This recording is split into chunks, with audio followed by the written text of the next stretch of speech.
Hello friends, అందరికీ నమస్తే అండి. Welcome to our channel. Rajiv Yuva Vikasam పథకానికి సంబంధించి చాలా రోజుల తర్వాత నేను వీడియో అయితే చేస్తున్నాను. ఏదైనా సమాచారం ఉంటేనే వీడియో అయితే చేయడం జరుగుతుంది. ఇప్పుడు కూడా తాజాగా ఒక సమాచారంతో అయితే మీ ముందుకైతే రావడం జరిగిందండి. రాజీవ్ యువ వికాసం పథకానికి సంబంధించి సిబిల్ స్కోర్ ఖచ్చితంగా ఉండాలా లేదా అని చెప్పి చాలామంది కూడా డౌట్ అయితే పడుతున్నారు. ఖచ్చితంగా సిబిల్ స్కోర్ ఉండాలని చెప్తుందన్నమాట. అయితే ఈ యొక్క సిబిల్ స్కోర్ ఎంత ఉండాలనే వివరాలు తెలియజేస్తాను. అలానే మీకు ఎంపీడీఓ ఆఫీస్ నుంచి కాల్ కనుక వచ్చిందా లేదా అనేది ఒకసారి కామెంట్ సెక్షన్లో తెలియచేయండి. సర్వే అనేది జరగకముందు ఎంపీడీఓ ఆఫీస్ నుంచి ఒక కాల్ అయితే వస్తుందన్నమాట. సో ఆ యొక్క కాల్లో మీకు ఇంటర్వ్యూ అయితే జరగాల్సినటువంటి తేదీ యొక్క వివరాలు అయితే చెప్తారు. ఆ రోజు మీరు తదితర డాక్యుమెంట్స్ అన్నీ కూడా తీసుకొని వెళ్ళి ఇంటర్వ్యూలో అయితే హాజరైతే అవ్వాల్సి అయితే ఉంటుంది. ఇంటర్వ్యూ ప్రాసెస్ అనేది ఏ విధంగా జరుగుతుంది అనేది నేను మీకు ఈ వీడియోలో అయితే తెలియజేస్తాను. సో వీడియోని పూర్తిగా చూసి తప్పకుండా లైక్ చేయండి. రాజీవ్ యువ వికాసం పథకానికి సంబంధించి పూర్తి వివరాలు ముందు రోజుల్లో నేను మీకు తెలియజేయాలనుకుంటే తప్పకుండా మన ఛానల్ని సబ్స్క్రైబ్ చేసుకోండి. అలా సిబిల్ స్కోర్ ఉంటేనే యువ వికాసం అని చెప్తున్నారు చూడండి. చాలామంది కూడా నేను స్టార్టింగ్లో అయితే చెప్పాను, సిబిల్ స్కోర్ ఉంటేనే ఈ లోన్ అనేది వస్తుంది. మీరు ఎలిజిబుల్ అయినా కానీ సిబిల్ స్కోర్ అనేది సరిగ్గా లేకపోతే ఈ లోన్ అనేది ఇవ్వదు అని చెప్పి నేను మీకు గతంలోనే చెప్పాను. సో దాన్ని చాలామంది కూడా ఈజీగా తీసుకున్నారనమాట. ఇప్పుడు చూసుకున్నట్లయితే సిబిల్ స్కోర్ ఉంటేనే యువ వికాసం అని చెప్పి ఒక అప్డేటెడ్ ఇన్ఫర్మేషన్ అనేది రావడం జరిగిందనమాట. ఒకసారి చూడండి ఇక్కడ. సో డిఫాల్టర్ల దరఖాస్తులు రిజెక్ట్ చేసే ఛాన్స్ 70% అప్లికేషన్ వెరిఫికేషన్ పూర్తి. సిబిల్ స్కోర్ చెక్ చేసుకునేందుకు ఫీజు కట్టాలంటున్న బ్యాంకులు ఫ్రీగా ఇవ్వాలని ప్రభుత్వం ప్రపోజల్. ఒకసారి వివరాలు చూసుకున్నట్లయితే రాజీవ్ యువ వికాసం స్కీమ్కు సిబిల్ స్కోర్ కీలకంగా మారనున్నది. అప్లికెంట్ సిబిల్ స్కోర్ తక్కువ ఉన్న లోన్ రిజెక్ట్ చేసే అవకాశాలు ఉన్నాయి.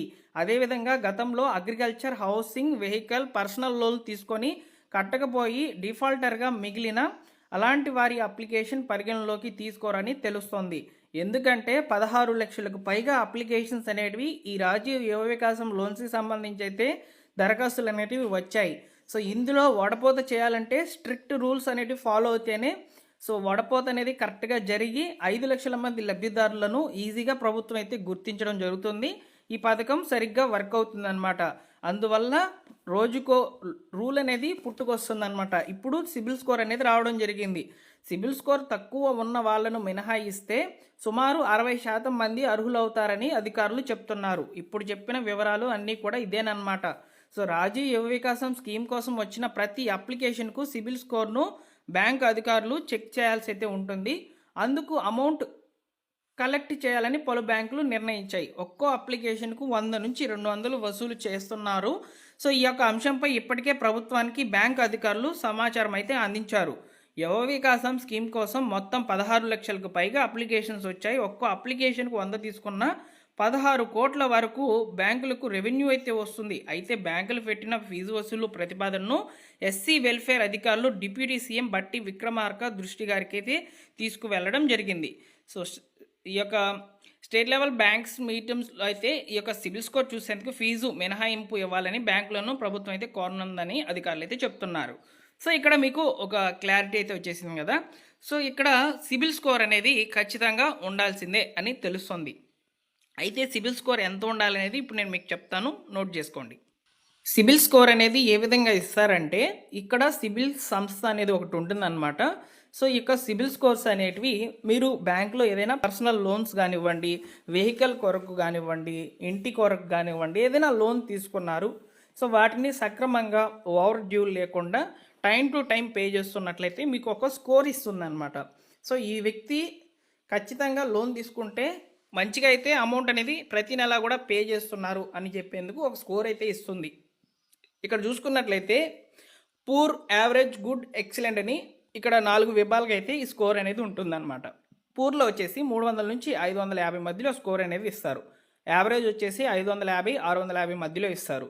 గుడ్ వచ్చేసి 650, 750లో ఇస్తారు. ఎక్సలెంట్ వచ్చేసి 750 నుంచి 900 మధ్యలో అయితే స్కోర్ అనేది ఇస్తారనమాట. అయితే ఇక్కడ రాజీవ్ యువ వికాసం పథకానికి సంబంధించి లోన్ అనేది రావాలంటే ఖచ్చితంగా గుడ్లో ఉండాలి. అంటే 650 నుంచి 750 మధ్యలో మీ సిబిల్ స్కోర్ అనేది ఉండాలి. ఇక్కడ సిబిల్ స్కోర్ అనేది మీరు మీ యొక్క బ్యాంకు ఏదైతే ఉంటుందో ఆ బ్యాంక్లో మీరు సిబిల్ స్కోర్ అనేది చెక్ చేసుకోవాల్సిందిగా చెప్తున్నారు. ఇప్పుడు మనకు మామూలుగా సో ఈ యొక్క ఫోన్పే, గూగుల్ పేలో కూడా సిబిల్ స్కోర్ అనేది చెక్ చేసుకోవచ్చు. అలా కాకుండా సిబిల్ వెబ్ పేజ్ నుంచి డైరెక్ట్గా మీరు సిబిల్ స్కోర్ అనేది చెక్ చేసుకోండి. సో మీకు క్లారిటీ అయితే వచ్చేస్తుంది అనమాట మీ సిబిల్ స్కోర్ ఎంత ఉందనేది. ఒకవేళ సిబిల్ స్కోర్ మంచిగా లేకపోయినా ఇక్కడ మీరు అప్లికేషన్స్లో ఎలిజిబుల్ అయినా కానీ మీకు లోన్ అనేది క్యాన్సిల్ చేసే అవకాశాలు ఎక్కువగా ఉండబోతున్నాయి. ప్రభుత్వం ఆల్రెడీ క్లియర్గా అయితే చెప్పింది, పబ్లిష్ అయినటువంటి ఆర్టికల్లో కూడా నేను మీకు ఇప్పుడు షేర్ చేశాను కదా. సో కాబట్టి గుడ్ స్కోర్ అనేది ఉన్నటువంటి వాళ్ళకి మాత్రమే ఈ యొక్క లోన్ అనేది వచ్చేందుకు అవకాశం అనేది కనిపిస్తుంది అనమాట. సో అదేవిధంగా ఫ్రెండ్స్, ఇక్కడ సర్వే అయితే జరుగుతుందని చెప్పాను కదా. ఎంపీడీఓ ఆఫీస్ నుంచి కాల్స్ అయితే వస్తున్నాయండి అప్లికెంట్స్కి. సో అయితే అప్లికెంట్స్ అనేటివి ఆల్రెడీ సెలెక్ట్ అయినటువంటి వాళ్ళని సో ఈ యొక్క ఎంపీడీఓ ఆఫీస్ నుంచి అయితే కాల్ చేసి పిలుస్తున్నారనమాట ఇంటర్వ్యూలు జరిపేందుకు. సో మీకు కాల్ వచ్చిన వెంటనే కూడా ఏం జరుగుతుందంటే, సో పలానా తేదీన మీకు ఇంటర్వ్యూ అయితే ఉంటుందండి. ఆ రోజు మీరు అప్లై చేసినటువంటి అప్లికేషన్ ఫాము, దాంతోపాటు రిక్వైర్డ్ డాక్యుమెంట్స్ అనేటివి తీసుకురండి అని చెప్పి పిలుస్తారనమాట. సో అప్పుడు మీరు ఎంపీడీఓ ఆఫీస్కి మీకు ఏ డేట్ అయితే కన్ఫర్మ్ చేసి ఉంటారో ఆ రోజు వెళ్ళి సో మీరు అన్నీ కూడా డాక్యుమెంట్స్ అనేటివి వాళ్ళ ముందర సబ్మిట్ చేయాల్సి అయితే ఉంటుంది. సో అప్పుడు మిమ్మల్ని కొన్ని ప్రశ్నలు అయితే అడుగుతారు. ముఖ్యంగా మామూలు ప్రశ్నలు అడుగుతారు.